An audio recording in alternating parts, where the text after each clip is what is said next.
Hi there. On behalf of the church leaders and trustees, I want to give you a brief update about Woodford Baptist Church. Many of you, having seen the recent government announcements about the timetable to ease lockdown restrictions, have been wondering what that means for us and for our Sunday gatherings.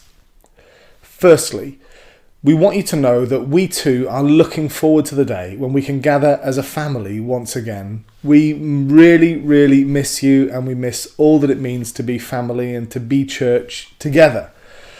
We are seeking to follow the government's advice, and so our actions will depend upon their instructions and their guidance. For the foreseeable future, we will be continuing to live stream on Sunday mornings, as this is still the best way that most of us can share in some kind of worship, teaching and connection. And even after lockdown ends, we will continue with live streaming to enable the greatest level of connection with the whole church family that we can. We will not seek to open the church building on a Sunday until we are certain that it is safe to do so. And just to be clear, although we know the government have mentioned the beginning of July as a time when some venues will begin opening again, we expect that to be under strict social distancing measures, which would make trying to gather the whole church impossible. We don't think we'll be opening until probably much later in the year, but this may change as the government advises us. Friends, God still has much to teach us in this season, and as a whole church we should be trying to discern all that we need to learn together.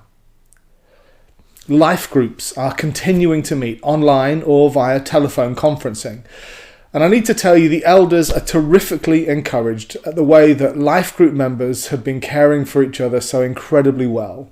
Thank you. And finally, we want to encourage you to keep making prayer a priority, and if possible, and if it's safe to do so, to join us in a day of fasting and prayer every Thursday, culminating in our online prayer meeting from 8 p.m. on Thursday night. The trustees and the leaders are keen for the day to come when this season of restrictions is past. Until then, we want you to know that we are praying for each of you, and we are sure somehow that our Heavenly Father will use this season to work for our ultimate good. God bless you, and God keep you safe.